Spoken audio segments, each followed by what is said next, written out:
Okay, this is a picture I got from Getty Images, but I loved this sort of concept of colors. I was looking for something as a beginning point to talk about colors. So last time we were talking about different colors and how the different colors express feeling, emotion, and the first part of everybody's assignment was to do a photograph that was inspiring and represented the different colors. So this first one is from Laurie Wallace. And Laurie, tell us a little bit about your color inspiration and this photo. So that in my life, I've always been fascinated with browns and tans. So as I look back through my photography, I have a lot of that, and I think it comes from a sense of brown just being this earthy. I love the soil. So I'm kind of drawn to that. And this was a picture that we took down in South Carolina.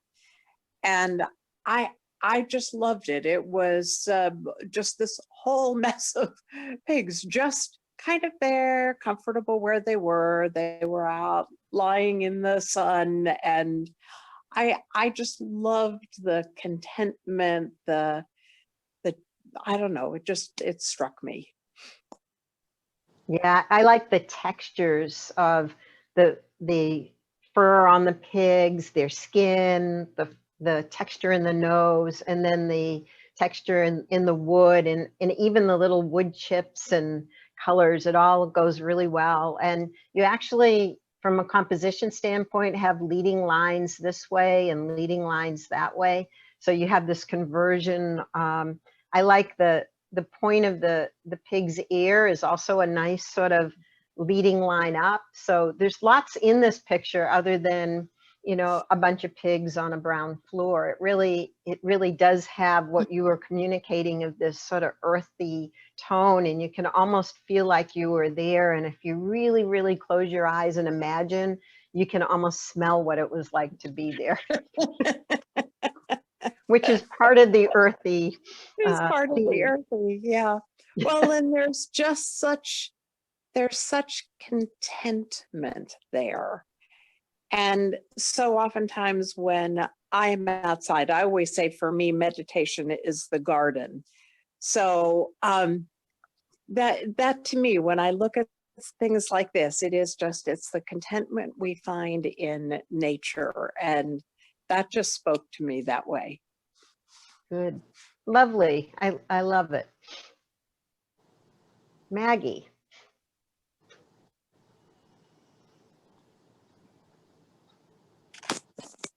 Yes. So my color choice was blue, which was no surprise. I love painting. I love landscapes. That's what I'm really drawn to. And I think, honestly, Maggie, can you move your microphone closer to your mouth? Yes. That's better. Is that better? Yeah, when your head's down or the mic's up. Yeah. Okay. Thank you. Is that good? Okay.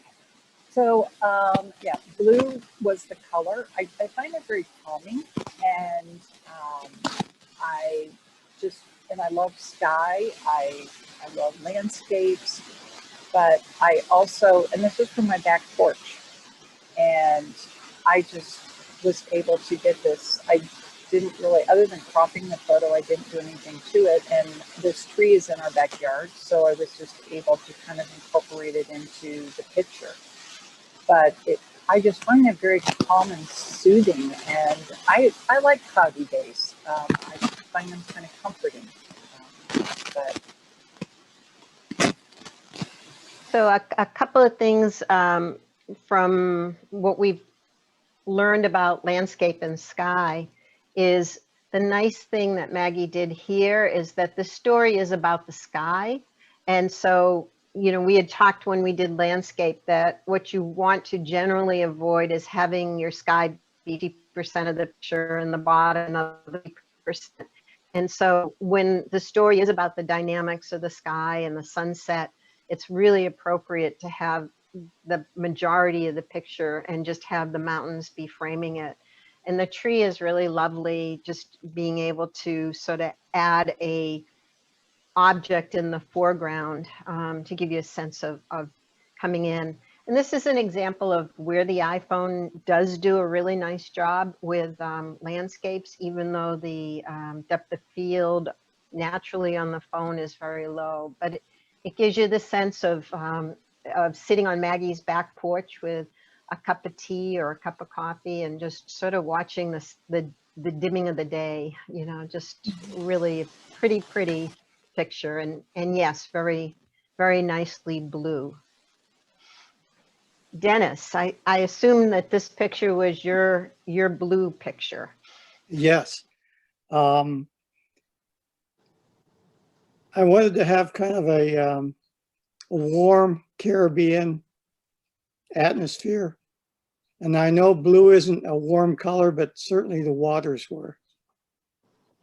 Yeah. This is down in on a obviously a sailing ship in Barbados.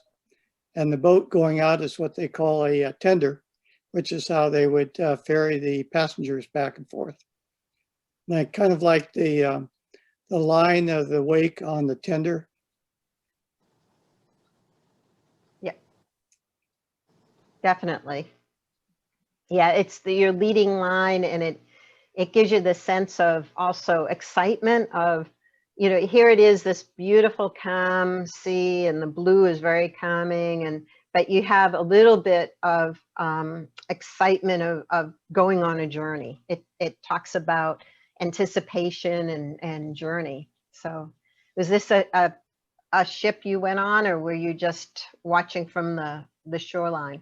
No, we were on a week-long cruise throughout the Caribbean islands on this. And it's the one thing we really remember is that you only have about 400 passengers. And so it's not anywhere near like these traditional cruise ships. It's much more comfortable, more relationship with the other people. Great. And the same thing, you know, the sky and the seals are the story. So the horizon line is lower, and it's pretty darn straight. And sorry, my clock is talking in the background. What surprised me is that you must have been standing on a dock or something, because the shutter speed isn't very fast for you obviously weren't on another boat when you were doing this, or else it would have been ooh. So Right. Yeah, we were just watching the tender go back for more passengers. yeah. Of course, I guess you could say that, oh, rats, we just missed it. Or you were enjoying your time ashore, getting your sea legs back. So really nice, very nice blue. And again, you can get a real sense of being there. And it's really interesting because, you know, you said blue's not a warm color. And it, you know, like it's a perception though, because this does feel very sunny and warm. And just as Maggie's blue also is comforting. So really lovely blue. Now we have, I would imagine, Pam's green portrait. Yes. I don't know if any of you remember back in the day, the book Color Me Beautiful. And it told you, you know, you were divided according to your skin tone into some summer, spring, fall, winter. And one of the tips in there was if, based on the color of your eyes, you know, what you wear. I have hazel eyes. So depending on what I wear, my eyes change color. And of course, I had this green outfit on that I did a series at Easter and challenged my friends on Facebook to do an Easter parade with their hats on Facebook. So I have like 4 or 5 different ones that I took. And of course, well, last week when we got to choose a color, I do love green. I love the lush green, the 40 shades of green, my Irish roots being green, you know, all of that. But this really brought out my green eyes. And I'm remembered of the song Green Eyed Lady by Sugarloaf. I just pulled up the lyrics to that and I was like, oh, yeah. But anyway, I was pleased with it. I just held the phone out, you know, in front of me any number of times to get the right angle. And sure enough, got what I wanted. And the light on your face is really, really pretty. Is that natural light or was it inside with a lamp on? Yeah, it was inside, but you know what? I put it in Snapseed and pushed the portrait thing, and somehow it made my face glow better than what I had before. I don't know exactly how I tuned it, but I was really pleased because I tend to have a lot of red tone to my skin, and this really, you know, flattened it out. And I was just really pleased. It's so much better than my original picture that I took. Yeah, yeah, no, it's nice. It's really pretty and the light is really pretty. So yeah, so this is Pam all in green. Green-eyed lady. Yeah.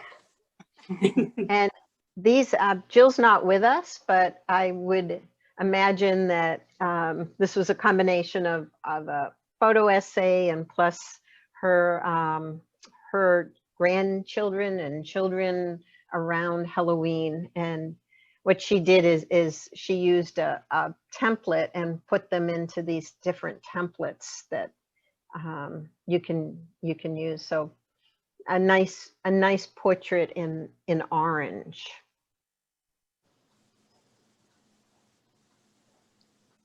Laurie.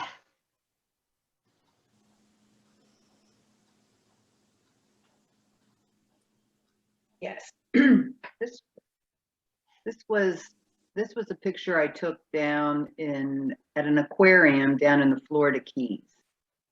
And I was going for blue. It's calming to me, peaceful, cool. And this looks like it was done with an older It was. It's an phone. old, yep, it is. Absolutely. Yeah. You were absolutely right. Yeah, I can tell the f2.4, the newer phones are like, the newer iPhones are 1.8 or something, but again, amazing what you can do with your phones. And yeah, I didn't know whether it was blue or the purples also and the yellows. You're right. It's kind of a combination. But it was really pretty. And what I did in PowerPoint is I just tried to find complementary colors to make the colors in the pictures pop a little bit. Yeah. So Thank you. really nice. And we have our eggplants. Jan. So my color was purple, kind of after the movie Color Purple. And I remember taking this photo. This was at a farmer's market, and I still tend to do this, take photos more at things than into things. And I sort of force myself to get closer to the subject so it fills the frame. I tend to more, sit back and say, okay, this is a pile of eggplants. But this sort of helped me to get a little, out of my comfort zone and a little closer. Yeah, and as I've been teaching, I notice that people stand back from things a lot, and some of the cameras every camera lens has a different minimum focusing distance, and even on the phones, like on the newer iPhones, when you use those zoom lenses, they have different places where you start to get a blur because you're too close. But yeah, that what makes it is the closeness of it. And even you can tell you're close because at f6.3, your focus point was right there in the middle. And you can notice here, again, appropriately, you start to get you get the blurring, and that's just the depth of field. And you were maybe also on a little bit of an angle, not being flat with it, which is fine because it brings the eye into the middle of the eggplants. But, you know, at 6'3", if you wanted every eggplant to be incredibly tack sharp, you would have just upped your f-stop, you know, decrease the light. You would probably increase your ISO, and it's just a different look. But what would have happened is if they were all in focus, your attention wouldn't have gone right to the middle there. But the pearl, it's really nicely done, really fun. Janet.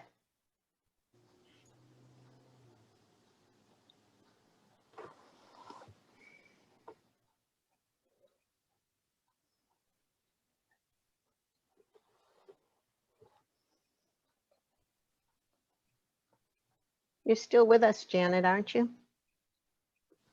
Yeah, hi. It's okay. I'm talking away and I forgot to unmute. Okay, this picture is my mother-in-law at her house. I did not take the picture. It's a photo we have sitting out on her table, but she was quite the matriarch. She had a bachelor's degree from 1932 in Hood. We all called her Grandma, including my husband. It was his mother, but we all called her Grandma. And that's why I thought the color purple would be good, you know, with, and I asked her one time, I said, well, what did you get what did you get a degree in, Grandma, in 1930? She said, well, there wasn't much choice. I had to do nutrition. I said, okay, she was quite a character. Was the glue of the family. So this is my first attempt to kind of use post processing. It's new to me. So I somehow found on my Mac, I somehow got it purple. It was a black and white. I got it purple. And then I did a oval around it. Okay. So that's it. But I'm glad you changed the background because I couldn't figure out how to get out of that green. So anyway, so basically it's more a tribute to her and all that she did for her family and her grandchildren and son and daughter and etc. And me too. So she was the most interesting person. She was kind of short, like 5 foot tall, 5'1", and she said to me, you know, after I talk to you for a while, your tallness goes away. Nice thing to say. And so anyway, it was actually fun to, I think I'd like processing if I feel a little more confident about doing it. So that's what I did. So anyway. It will be a goal for next year for sure, you know. Okay. And yeah. And when you changed the picture to purple, how did it make you feel? I actually liked it. I mean, it's not bad in black and white, but I like it in purple better. Because? I don't know. I think it gives some of her, aspects. It softens it. You're not as high a contrast. Yep. And it's grandmotherly, I think. And so. Yeah, no, that's what I was looking for. Is it did?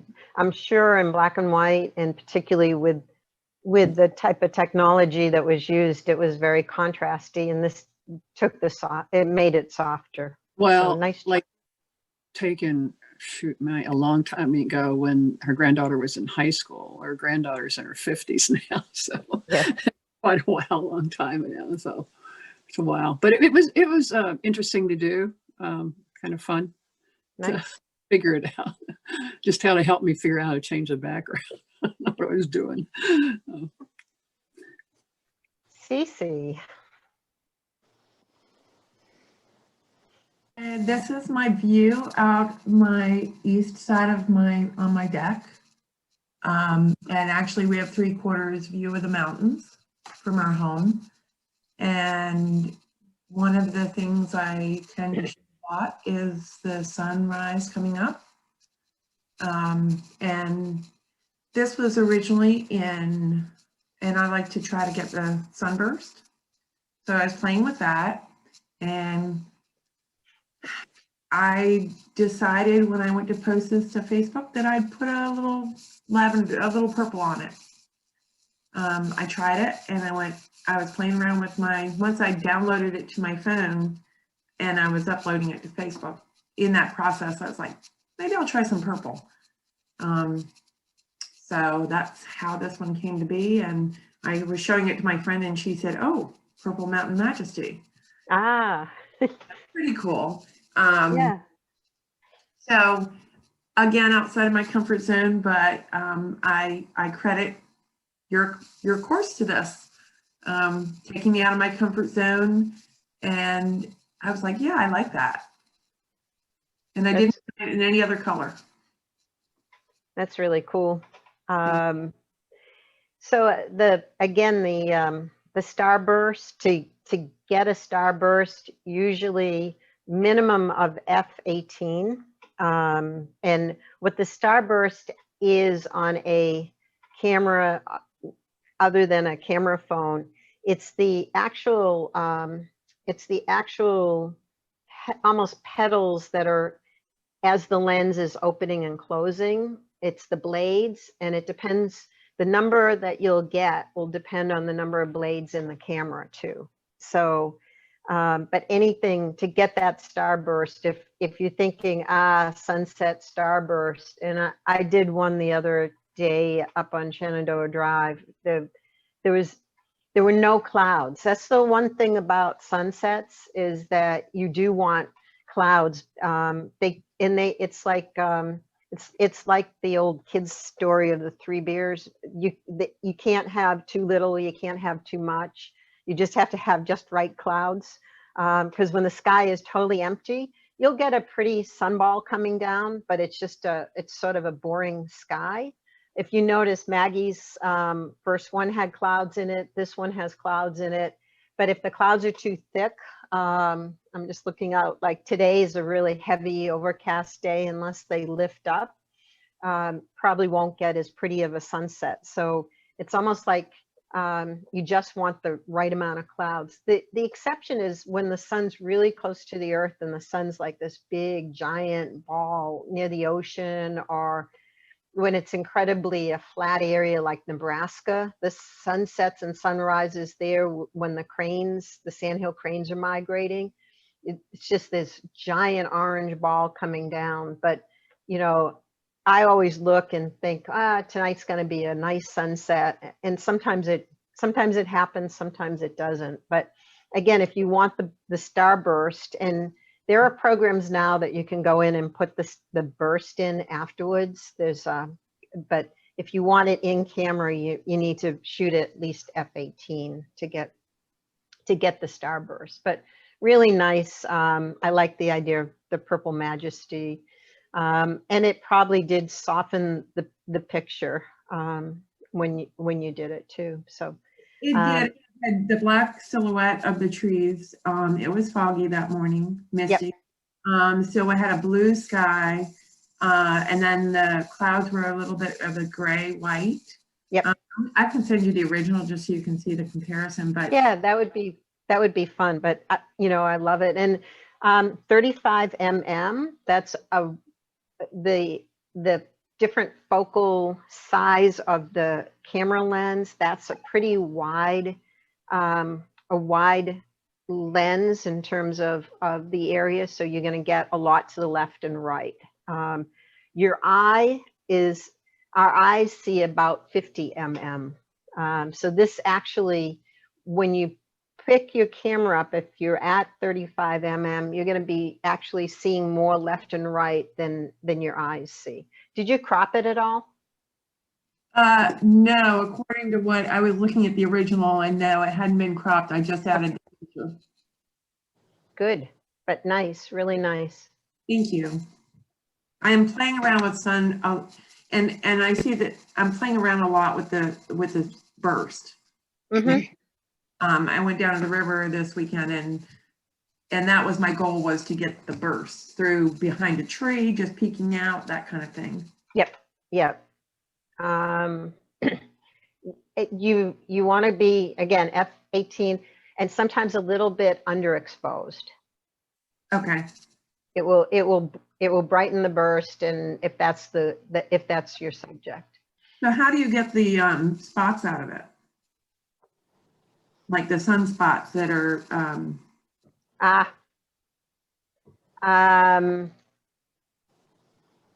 Like down in this area, you're getting a little lens flare.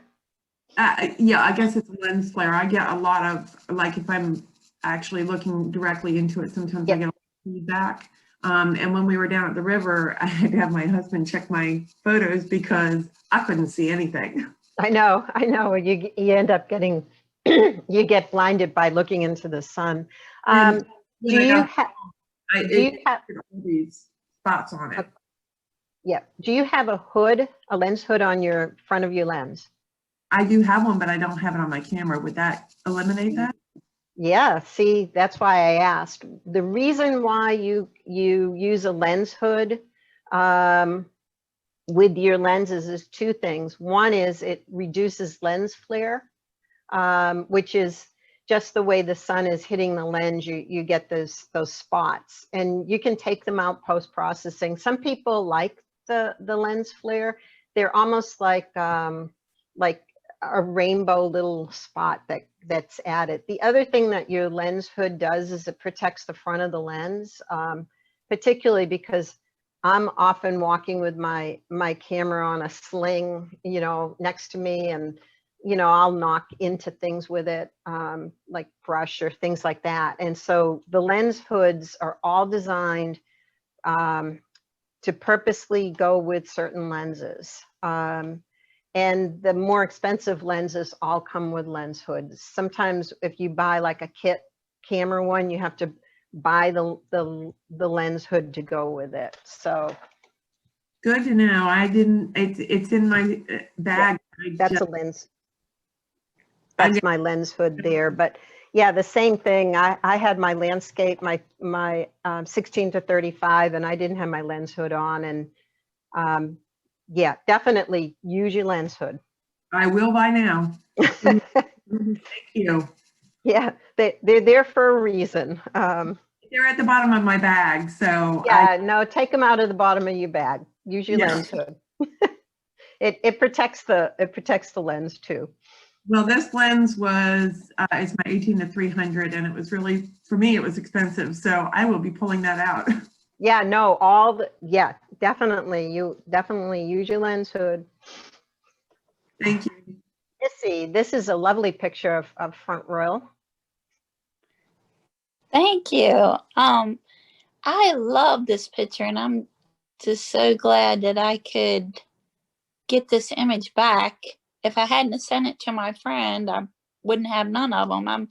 I probably took 5 or 6 of this that night, along with other pictures. But me and Chris went down on Main Street, and the sun set like this pink, and then it turned into this purple as the night got darker. And it was on the weekend. Of course, they have the street blocked off, so no cars can come on it, and the businesses are out in the street. You can dine and all that. And I think we just had something to eat at the Manor Line Market, but I'm not sure what I'm trying to portray here, other than the atmosphere of the night.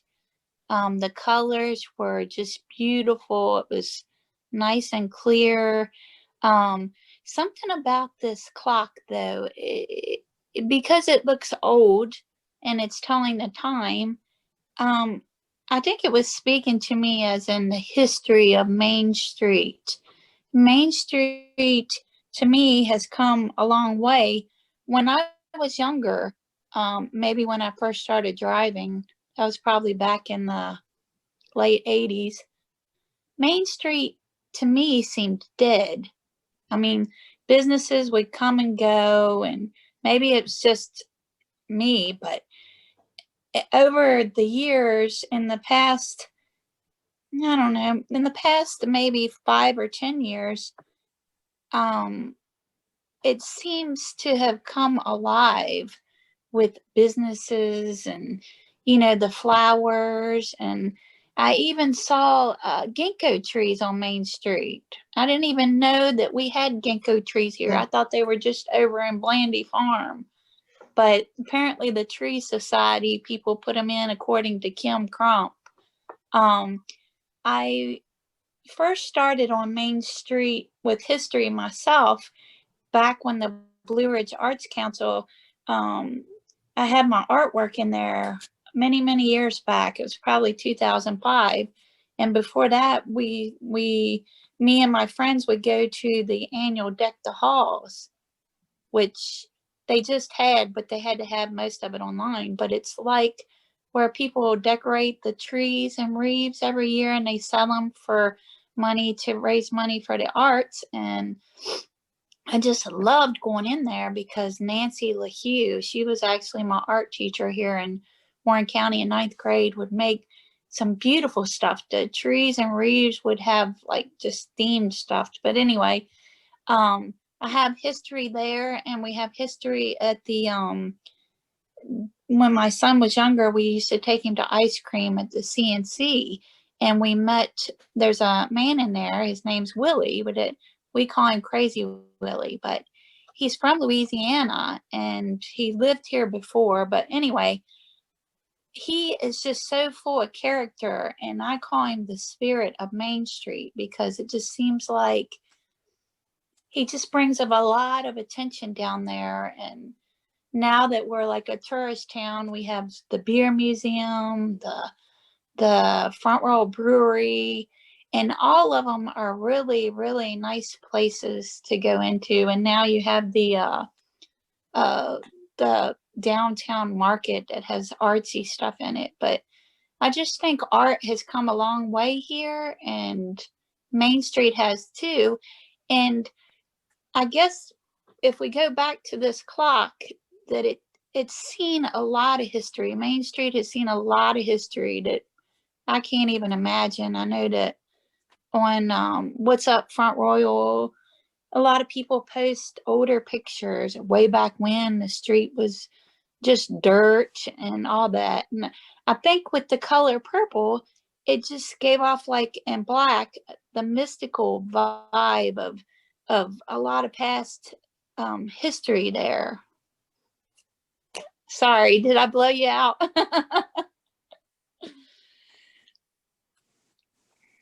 So what?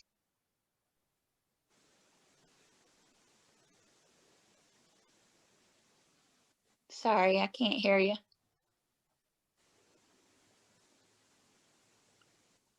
Sharon, you're on mute. There we go.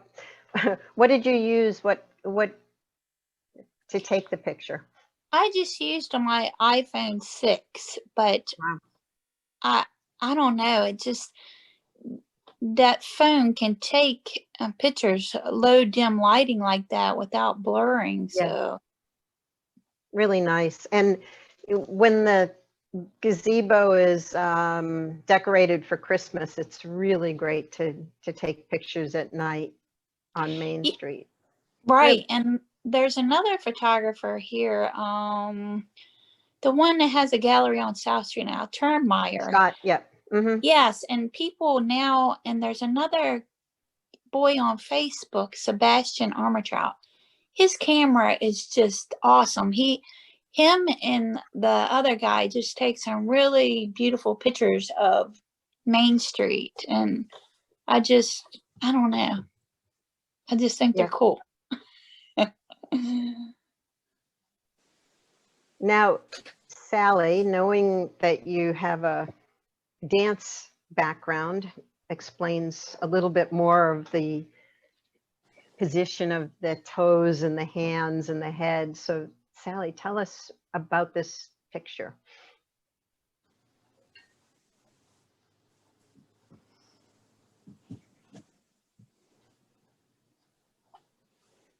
buddy. You good boy. Yeah. Okay, well, I guess I've just been thinking a lot about death and grieving, because I guess this is sort of the first time in our lifetime that we've had to deal with it on the scale that we are now. And so then the idea was, I'm still doing some of the self-portrait kind of themes. So the idea was that I would take a picture of myself here.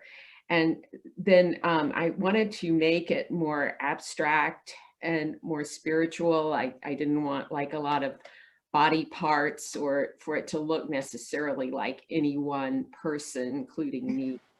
And I remembered years ago that Martha Graham had done a work called Lamentation, and this was back in the late 20s. And this was after the flu of 1918 and also World War I, where there had been a lot of dying and grieving and death. And so she used a tube of material for this dance. And so I was trying to find more pictures of it. And so I found a book. I don't know if I show this, no, you can't see it with the picture there. Anyway, it's a book of Martha Graham that Barbara Morgan did of photographs of her, and this is published in 1941. And so she had several pictures of Graham in that piece.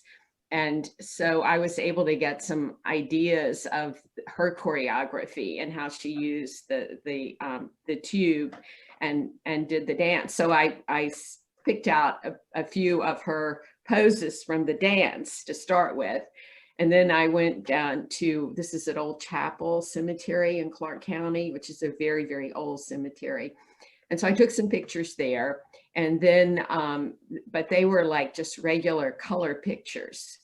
So then I went to Snapseed and was able to do a filter and a little vignetting around it to get much more of a better, well, more atmosphere, I guess. I was thinking I would go down on a foggy morning and redo it, but then it became hard to know when there would be a foggy morning. I could just run down to Old Chapel every day to see.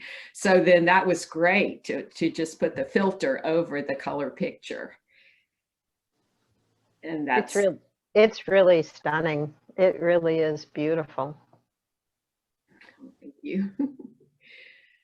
It was interesting to do for sure. And it, it took a lot of steps to get to that point. And one part was the tube I could put it over my head, but that was sort of a different thing. And then I looked and it looked like in one of the pictures, Graham actually had something over her head and then she had the tube on. And so luckily the tube that I ordered came with a little in a bag. And I went, oh my gosh, I can just take the bag and put that over my head. And then, then I have the tube around the rest of me. And interestingly, these tubes are actually sold for like autistic children that they get inside them and feel safe, I think. Mhm. Yeah, the position of your hands, the head, the toes, all just really, really beautiful. I just, and where you've got the leading line this way, and a leading line that way. You're almost in a V-shaped, and I think if it were foggy, Sally, I think you would have lost the expression on your face. And I like the lighting on your face, and because you have those high cheekbones that are picking up the light and the eyes being down. I think you would have lost something maybe even with the mist. And in Photoshop, if we wanted to, we could add some mist in here, but also the contrast and the shadows are really nice. And you wouldn't, on a foggy day, you wouldn't have the shadows back here, which I think add to the depth. I think it would have flattened the image a lot. So I think the light adds to it because you've got the light coming in here and here. It's really, I like the contrast, and I think you would have lost some if there had been more fog. So, and Snapseed's really easy to use as a sort of beginning idea of what you can do with a picture. And there's a photographer that I do some workshops with, and she's really good. And she talks about going in the field as part of your field is your capture, and your post-processing is when you add the art to it. And clearly you had an image all the way through of what you were going to do. And I think changing it to black and white really does a really nice job. So really pretty. And it's such a contrast. If I took your picture that you had with the flowers, the difference of this picture and that one, how dramatically different on that spectrum. For anybody that remembers Sally's pretty picture with the flowing dress and the basket in her flower garden. So really nice job. So I decided that because you went dark, I had to go light with one. This is an Arctic fox from last year about this time. I was in the Canadian Arctic and went to do polar bears at eye level, and we only had one mama polar bear with a baby, but we had incredible Arctic foxes that were playing outside the lodge. And this one is taken. You can see it's the reason I used f8 is because I was really super close with a 600mm prime lens, and so I wanted not to lose the detail from the nose to the fur.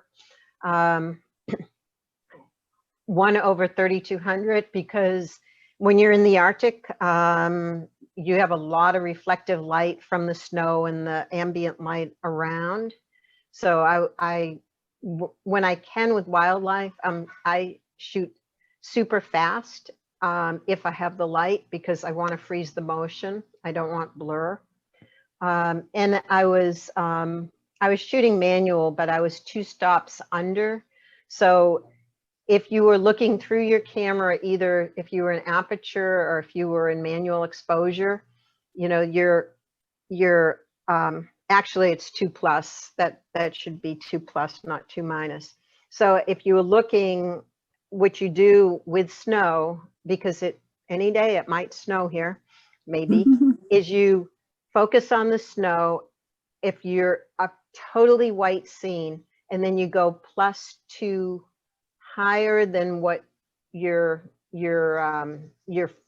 focus, your exposure is, because it turns from gray to white. So this is my Arctic fox. And it also is an example of, yes, everybody was disappointed there weren't polar bears, but I was thrilled that these foxes were by the lodge. And you go on trips, so you have to shoot what's there. It's nature. So that's my Arctic fox. So let's do stories. Jill, again, wasn't with us, but I think this is her story picture of her daughter's wedding. And it's really a lot of expression. And I like the fact that it looks like Jill's right here with her husband and her hands are up. So just a nice little story of a happy moment. And if she were here, I would say that she's thankful for the happy moments that happened this year. Ingrid, another happy moment.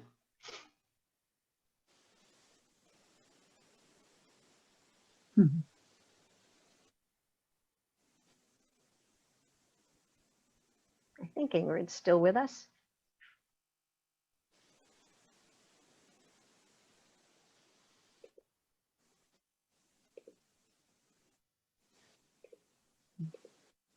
I'm going to move on because there's time. This one is a picture that. Yeah, there we go. I'm sorry. Yeah, That's okay. It's just dad and mom, oh, I'm sorry. Never mind. That's okay. I'm going to go back. I'm sorry. Go ahead. That's all right. Oh, you want me to keep going? Oh, okay. That's my granddaughter and her father. He was at work. He's in the Coast Guard, and he was just able to sneak out for a little break with the family. And because they had all those hurricanes down there in Lake Charles. Oh, it was yeah. such a rough year for them with everything COVID. Their house got, blown away and everything. So I think there's just kind of a happy moment because daughter, after 5 boys, has been a bright spot for 2020. So that's just their little happy moment there. I love the baby's finger in the mouth, you know, with the Yeah. smile, just really makes it. So. Yeah. Lots of joy. Jan, did you want to use this one, or do you want me to share your screen? Oh, well, I mean, we could start with this one because this is from what I took it from. I emailed Sharon, for everybody else to know, I emailed Sharon late last night thinking about this because this is like one of those day in the life of storytelling ideas that this is Honor Flight. And this was a group, well, this is several different groups, but I would go down to the World War II Memorial and take various pictures at different times. This was mostly in November of the year, so it was like perfect timing. And I got access like to the bus, as you can see in the lower middle section there. And those people were from Dayton, Ohio, so I felt an affinity toward Ohio people. And it's just more of the being thankful for their service, being a service member myself, and apparently we have several on the call today. And the thing I was asking Sharon is about, I had made a multimedia movie, basically, that I took all the shots, all the video, did all the interviewing. I'm even playing some of the music that's in the background because I was in the Air Force Band and we had public domain, you know, music to put on that video. And so I asked if I could share that. It's like a 5-minute little movie that talks about the Honor Flight and its network. I had gone up to BWI Airport where this Dayton flight came in and followed them like literally from when they came into the airport throughout their day and getting various shots. And I don't know if you want me to share that now. Jan, why don't we, I'm going to do something on for next time on putting videos together. So let's plan to do it at the beginning of next session, if that works. That works. Yeah, that would be great. Okay, so for this actual picture, like I said, it was mostly taken on the one day. I think the one with the little pumpkins in the middle, I took that on a different day. That was sort of a throwaway picture actually, but it said thank you, and we were talking about storytelling and being grateful for, you know, different things. So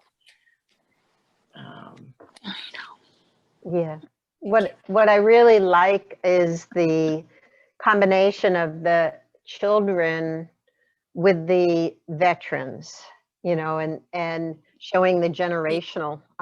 That's really, really sweet and really nice and tells the story. And I like the reflection in that's the Vietnam Memorial, or is that the? This is Korea. Korea, okay. Yeah, because in that memorial itself, it's etched as if those reflections are looking back at you. Yeah. Yeah. Really nice, nicely done, a nice story, nice combination of people, and you know, all the people, the smiles, the how this gentleman's attending to this one, listening to their stories. So inside this whole thing of the story of the veterans coming, there's also, you can tell that they're sharing their stories. So it's like a double story within a story. So really pretty, nicely done, nice series, Jan. Sydney, your kitty. That is not actually my cat. That is a group of, there's about 6 of them that are stray cats that the neighbor across the street takes care of. She doesn't let them in her house, but she's got a porch that she lets them into, and she takes them to the vet and she feeds them and she takes care of them. but they're, you know, wild outdoor cats. And this is actually from my bedroom window. And this cat likes to hang around outside my bedroom window. So I call him Peeping Tom. And the house next to me is vacant and for sale and listed.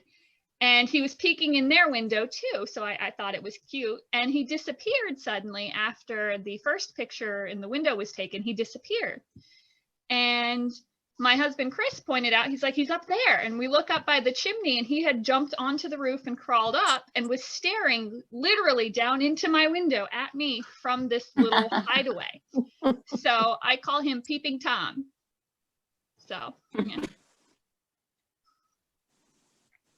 And this is Christopher's dog, who's always a great subject for Christopher, these little beast. And that's the collage that Missy, you put together for Christopher?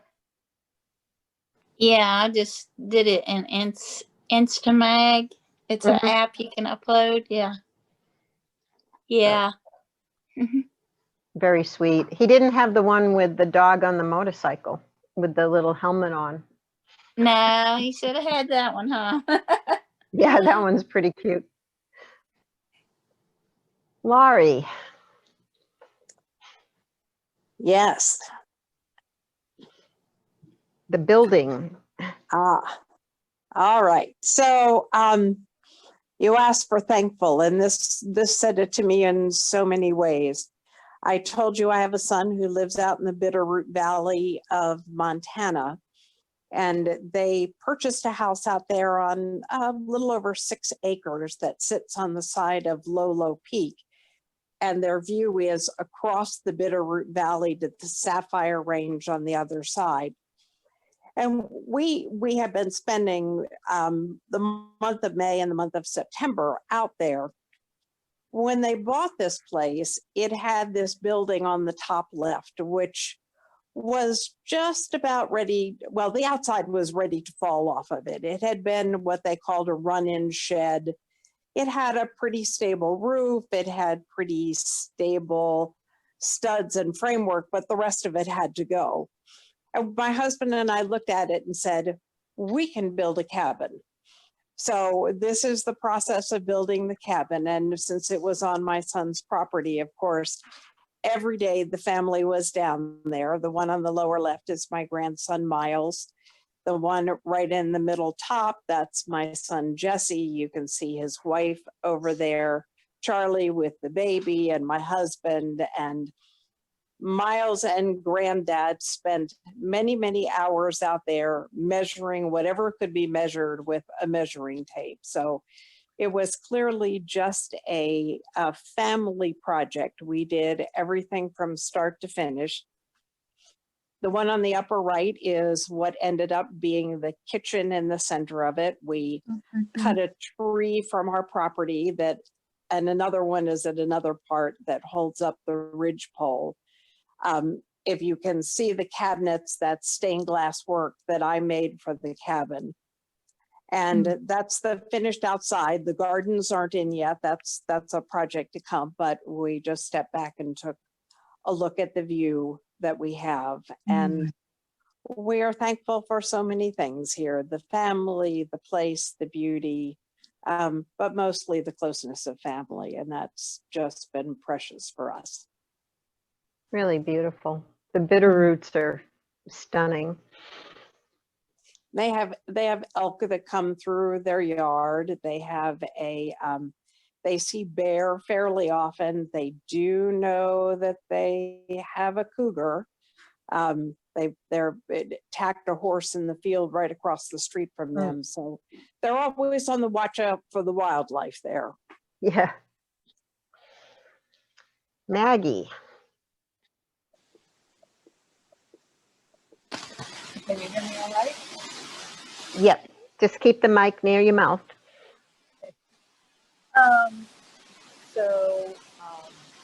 This was not what I had originally intended, but I fell and hurt my left elbow. So Maggie, you're faint again. Sorry. Sorry. That's good. Is that better? Yes. Okay. So this is not what I had originally intended to do, but I hurt my left elbow, so I kind of regrouped at the last minute, and I have this bench in my yard, and said, well, how can I tell a story? And so I just kind of went with it from there, and I think it's kind of self-explanatory, but kind of, I don't know, relating it kind of to our own lives as we go through them with, our early youth, and then coming out and enjoying it during the day, kind of the fullness of our youth, and then a little bit later on, and, and then as the kind of towards the end. And I actually thought about moving the bench out of the way and leaving the last photo vacant, but I wasn't able to do that because it would require me to actually physically move it. And then I thought, well, we're never really gone. We're always there. We're remembered, and it's kind of in our later years. So that was my thought process. It didn't necessarily fall into the be thankful part, which is where I had hoped to go with the previous storyline that I was pursuing.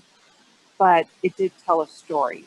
So, but I was lucky with the third photo, where it's hard to see the wine glasses kind of fallen over.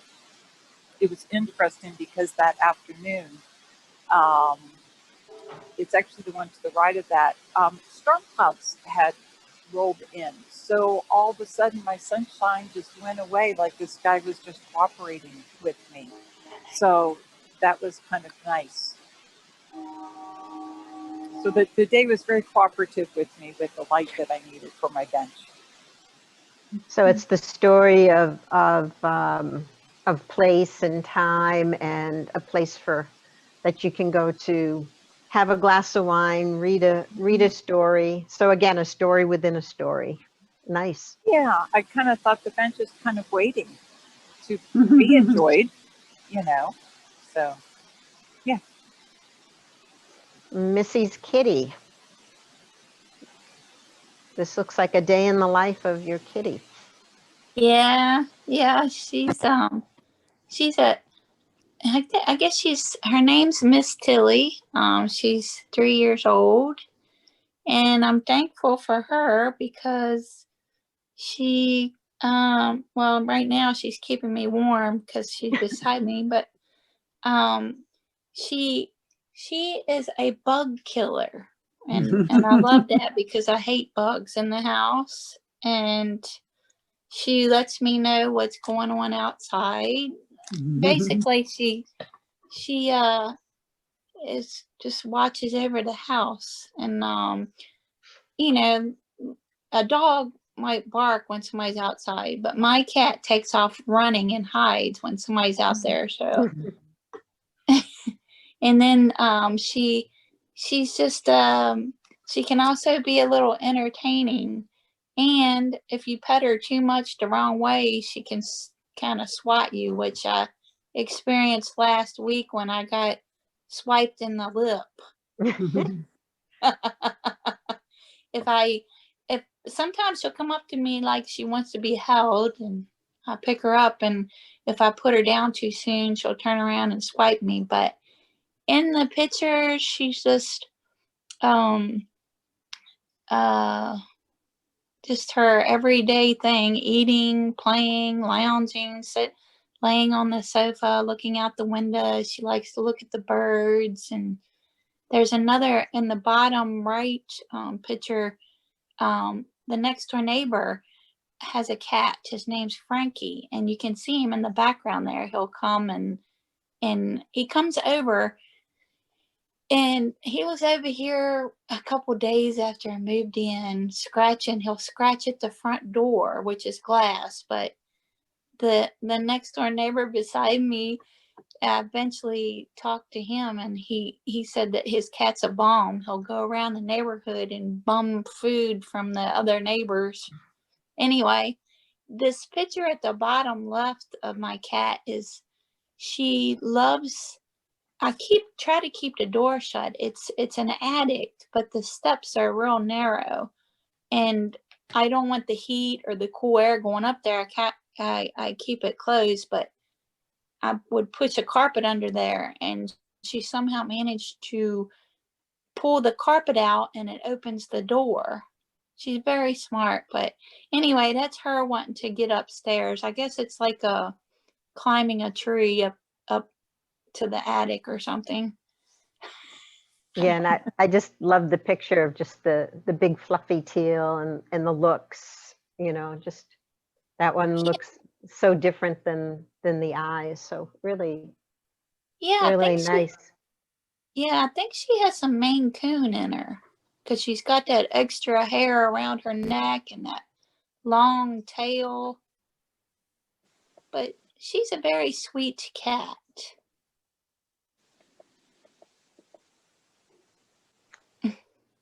So going from kitties to now cars with Dennis. Well, this is my daughter, Kelly. She lives up in Montreal now, but does have an opportunity to come down maybe once or twice a year when we don't have COVID, obviously. And so I had some very interesting memories teaching her how to drive this car. And what I wanted to do is kind of just relate it with some of the text by the pictures. Can I take it for a drive? Oh, please. Yay, yay. And then you felt like you were happy to be back in one piece. Yeah. So is this car your baby? Oh, it was. I had to let it go a couple years ago, but I had it for 15 years and just thoroughly enjoyed playing with it. Really nice. I like the angle of this one from above, like standing on a porch or something. You get to see the whole interior of the car. It's really nice. What model is it, Dennis? It is a Superformance Cobra. I've Replica never of seen Carroll anything like Shelby's it. Cobra. Wow. Shelby. Oh my God. Cobra. So my wife and I spent many stoplights looking at green cars until we found one particular shade of green that we liked. And Yeah. then we were able to order that color. Nice smiles. Sydney. Yes. So this is kind of two combination of telling a story and kind of chronological recording. This past week, I started piano lessons because, you know, I didn't have enough to do. I thought, why not add something else? So I was practicing my self-photography, which is really, really hard on my camera, and I got the cool picture of my hands. And then I've also been practicing trying to find the light. So I used a strand of Christmas lights on my labels for my keys so that I can know where to put my hands. And then my abstractness came out with the keys below. And then the picture Merrily We Roll Along is the song that was giving me a headache. The background is a page from the book, but it's the dream that I'm going to get to eventually. And I thought the title of the book summed it up pretty well, The Older Beginner Piano Course. So the book is calling me old. So as far as the thankful part, I would say I've always been very thankful for music. It's gotten me through the bad times and always helped celebrate the good times. And the other part of it is I was able to, my teacher is doing it over Zoom. I'm helping her with writing. She's helping me learn piano. So we were able to trade those services. And during COVID, teachers are absolutely amazing and worth their weight in gold. So I've been willing to learn anything anybody's willing to teach me, and I love them. And it could have easily just been photography and a love letter to you too, Sharon, because it's just hard to take a picture of a camera. That would have been a lot of smoke and mirrors when I only have one camera. So we got keyboard instead. Great. And how did you how did you put the collage together? I used my preferred software, which is the paint.net software, and it's a lot like Photoshop. It's just free. So these are all layered on top of each other. And then I did all the editing, including the abstract one had I made a Beetlejuice tube for passing out candy, and I didn't realize it was in the background, and it's this big giant teal sandworm. So I had to edit that out without, making it obvious. So there's a giant green tube that's been hidden in that one. So, yeah. Great, nice. Laurie. And I saw your note, Laurie Wallace, that you're needing to leave, but our other Laurie. Right. This is a story of a road trip that Jim and I took down the Crooked Road, which is Virginia's Heritage Music Trail, and for which I'm very thankful for that we were able to do this before he had gotten sick. But I had heard about this and I got a book. I started mapping out our trip, and it basically we started in Ferrum, Virginia, and trail winds down through southwestern Virginia and back into then coal country. But just to tell you a little bit about a couple of the pictures, the gentleman holding the guitar is Wayne Henderson. And he actually built a guitar for Eric Clapton. And there's a book out, Eric's Guitar, that was written about that whole process. And so the young man below him is Jamie Barr, who he and his family own a fiddle shop in Galax, Virginia, and he knows Wayne Henderson. And when we had stopped in there, he called Wayne Henderson and said, there's some people up in northern Shenandoah that would love to meet you, because my husband was a big Eric Clapton fan. And Wayne said, sure, send them on over. So we went to his house. He gave us a tour. He had a very old T-Bird. He took my husband out for a ride in his T-Bird, and we spent the afternoon with them, which was absolutely very memorable. The picture to the right, the Floyd Country Store, that happens to be in Floyd, Virginia. I don't know if anybody's familiar with that, but it has long had a reputation. There's many musicians that perform there, and they have jam sessions constantly.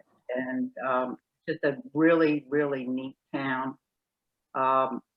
We also, on our road trip, the book that I had basically pointed out and identified different venues where you could go to then participate and listen to local people jamming. And that's what the picture in the left. These people would just invite you in their house, and you could just sit in and listen to the music. And it was a fabulous trip. It was a week long, and we met so many wonderful people and heard just unbelievable music. It was really, really wonderful. Really nice way of capturing that moment, that collection of memories. Yeah. Sally.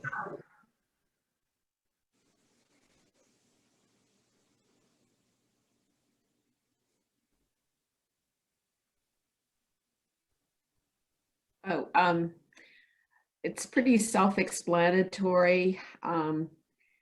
These were all pictures that I took during the summer and this fall. And when I was putting this together, because, I thought of what I'm really thankful for, and nature, the natural world just popped up, of course. And so I I thought, well, I'll put together some pictures, and it turned out to be kind of interesting, because I sort of forgot the places that I had been. And I went, oh gosh, I was at Elizabeth Furnace and up in Shenandoah National Park, over at the Ginkgo Grove at Blandy, and then at Sky Meadows, and then at Andy Guest. State Park as well. So I thought it was nice because it sort of just showed in our area places you can go and just have a wonderful opportunity for photography. Mm-hmm.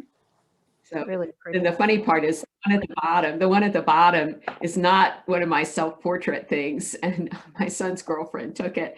And I thought, oh, I'll do a self-portrait. I'll recreate this. You know, I'll go over there and I'll take my camera, I'll do a self-portrait. And then it occurred to me that, wait, I have to have the camera to take the picture. So the camera can't be in the picture. And I said, I guess I'll just have to use the one I have. But I did, it was very dark. And I did go into Snapseed and amazingly just brightened it up terrifically. That was fun. And I did a little editing on the ginkgo grove. Well, this one, I put another one in there, but I redid this one and got rid of the sign in the middle. You see the sign? Yeah, And right there. in the left, I cropped that sign out and I put it back in, but this must be you must have gotten this before I did that. But that was cool. And I did that again in Snapseed, and it worked beautifully just to get rid of those. And then over on the left in Passage Creek, I had some of those sunspots, and they're over on the far left, and I took those out too. You can see it's a little faded up at the top where they were, and I decided to take care of them. So I think I did that on my in Windows, and I think I could probably have done it better in Snapseed. I think Snapseed's a little bit better as far as that goes. And I did some editing on the sunset one also, with a little filter thing. Well, very, very pretty. And Janet had the same theme of nature. Yes. I am, okay, I'm muted. We're campers. That's why the first one, I've been kind of a lifelong camper. And I think what I'm thankful is that we had actually an opportunity to go out during COVID. It was a little challenging. Many campgrounds were not open, or Peaks of Otter kept canceling me through July. So we finally did not get out till the end of July. And the first one in the top center is at the point at Shenandoah National Park after a rainstorm. And interestingly, I was out on a tripod and I was more fascinated by the clouds looking like cotton in the valley. But I put everything away and I was getting in our truck, and then I go, I told my husband, I said, I think the best one's right now. So I worked it out and did a handheld of that last one. And I actually like it because the sun was actually coming out after this rainstorm. I have some others. I took quite a few at 3 stops post-rain. It's fascinating. I've never really done that before. So, but anyway, I like that. I haven't done any processing or anything on that. That's how it was. In fact, all of these are not processed because I get nervous about processing. Other than cropping, and the one to the right, the deer, is actually one I showed before, and you had cropped a little more to get the one above. So I actually did increase my cropping on him. I like him. He's looking at me. I'm thinking about using him on one of my Christmas cards. Oh, good. Yeah, and then down on the left here, this was a Corps of Engineers lake, very big lake. It was early morning. I think if I could process that might be better, because there's actually a red top boat to the right and then some ducks. And I think I was looking at the reflection in the water. It's a little dark. I think it needs work, but I just kind of like shooting the sun through the pine tree. A little bit. And then we went to Hershey. So we took 5 trips in like over 4 or 5 days at a time. It was like 19 days we were able to get out and camp. But this is a lake that it was in October, and it was starting to change. And I just thought, I just took a shot. It was quiet, pleasant little tree, and then you can see the boats down there. So I did crop that a little bit. And then in November, went down to First Landing in Virginia Beach. And I think what's unique about that, if people have been there, but okay, on one side of the road, you can go and walk to the, Atlantic Beach, right? And then you go across the road and then you can be in the swamp. And I think that's rather fascinating. But what I actually went to look at is if you read in DCR, from the state organization about Department of Recreation and, that whatever that is. But anyway, in the fall, the cypress leaves fall down into the swamp and deteriorate, give off a gas, and you can have a prism shot across there. And I went to ask the ranger and she said, well, it does happen in November and December, but my husband thinks they didn't fall off and decay enough to create this. I mean, it's a fascinating thing. If you get an opportunity, go on DCR and read about, there's a wonderful article and a great shot from 2018. It's completely abstract straight across. There's all these prism colors across the water, but you have to go around midday. It's kind of a tricky thing. I didn't find it and I got a little blown out. Well, it's interesting. You can get too much light in there. You wouldn't think, but it was like, that needs a little processing because you can't really see it's a cypress area. So that's it. But we were very thankful to be able to go out safely and see nature for this. Thank you. Really nice collection of your summer. Yeah, it is. It is. And I think this is Cece, right? I may not have put your name. It is. I submitted two because I wasn't sure which one I liked better. The one I used a collage maker in both. And the one to the right kind of really represents the fracture I'm working through. But I like the one to the left because it gives more of the body of the animal. Yeah. Story behind all of them, real quick. First one was a bunny rabbit out in my yard eating on some clover. He just begged to be shot with the camera.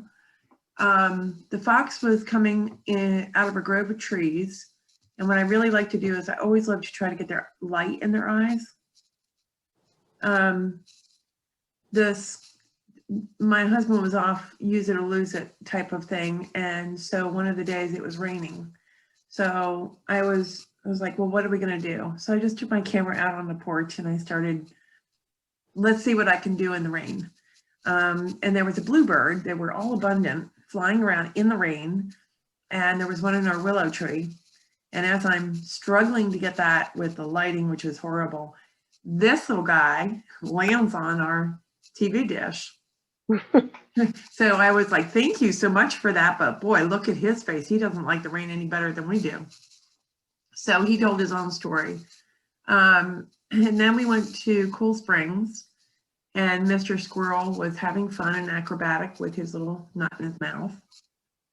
And in between we were, so the squirrel came after the eagle.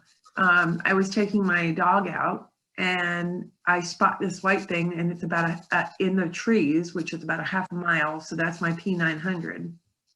And that's why I love it because but I ran for my camera and I was so shaky. I couldn't even calm my body enough. So I was totally out of focus.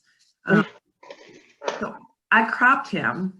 And then we went to Cool Springs with my 5500 and I got the squirrel. And the last time I had my grandchildren, again, I took my dog out and my husband says, come here, come here, come here. This deer was laying beside our evergreens, just laying there.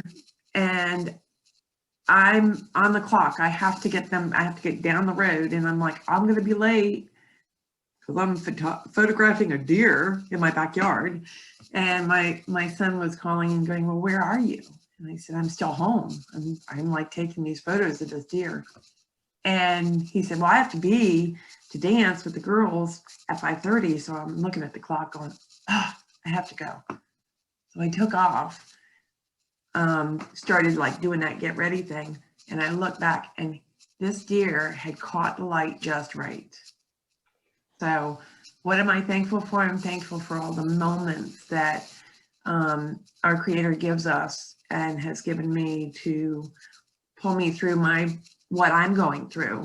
And I know it's a really long journey for me. So every time I think it's so hard, something arrives in my backyard. So the bunny rabbit, the bird, the eagle, the fox, and the deer were in my backyard or in my surrounding yards. The squirrel, entertaining. I do have a rogue squirrel here that ate my wires to my Pilot, but he was at Cool Springs. So very thankful for nature and for the opportunity to capture these guys. Really nice collection of images. Yeah, nature seems to be very healing for people. It is, but my question, which one would you prefer? And I kind of ask everybody that because part of wasn't sure. So I put both of them because I think somehow in this one, the focus is clearer, the contrast is clearer in this one. I don't know when you put them in this collage maker, it might have stretched some of the images, including like the eagle's head. Okay. So I like this one for the clarity. This is sort of neat, but you know, that's why I was conflicted too, and I put both of them in. I think this one, the eagle, which is a really pretty eagle, is better. I think what happens with the collage makers is if the picture doesn't perfectly fit, it will stretch it left and right, and it will create some pixels that make it a little bit less sharp than it was in the beginning. Okay, that's good to know. And I did do the one to the left because, like I said, the eagle, and it gave more of the story of what the animal was doing. Yeah, that's the disadvantage of the collage makers, is you don't have control over how they end up cropping them. So that's why a lot of times I'll do it sort of myself to try to do it. Getting these sort of funky tiles are harder to do, but I did both of them. I just put them on backgrounds to make them pop a little bit. So, but nice. Thank you. And then we have Pam's story of thankfulness, and then this is the second to last.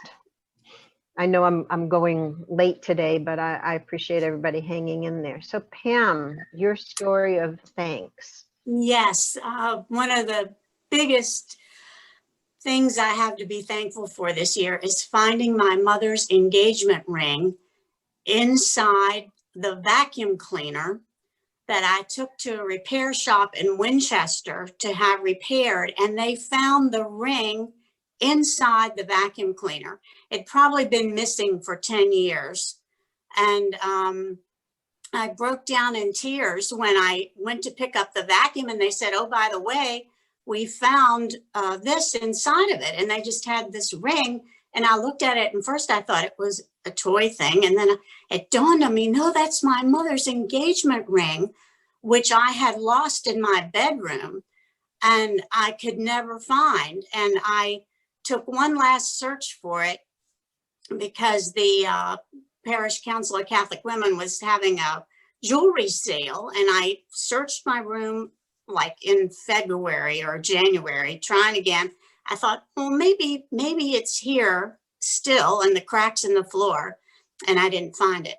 So the first picture, of course, is my mother and father who adopted me. My dad was from Baltimore, my mother, and his goal was to marry a Southern girl and have a farm in Virginia. And so my mother was born in Fort Oglethorpe, Georgia. Her father was originally from Baltimore and moved back there when she was a teenager. And so they met. They were married 58 years. My dad passed in 98, mom in 2005. Wonderful parents. so giving and loving and sharing. And that's the vacuum cleaner in which it was found. And then me with the ring on, this made it into the front page of the Winchester Star and was also in the Northern Virginia Daily. And it was close to to Valentine's Day, so I knew it would make a perfect story for them. And then those are the two wonderful guys from Nepal who own the vacuum store on Millwood Avenue. And I took them a huge box of candy in thankfulness for their integrity and truthfulness. I mean, they didn't have to, have given it back to me. I mean, I had no idea it was in that vacuum. And they were so nice. And I guess they thought I was crazy because when they brought the ring to me, I burst out in tears. And they kind of, what in the world? And then I told them the story that I'd been searching for this ring for so long. And then I had this little tray that someone gave me and all things give thanks. So I thought that was a good way to sum up the story. Really nice story and having those little moments. And so I wanted to end with my mama Fox, and she was, as everybody said, mama foxes are really, really difficult to take pictures of.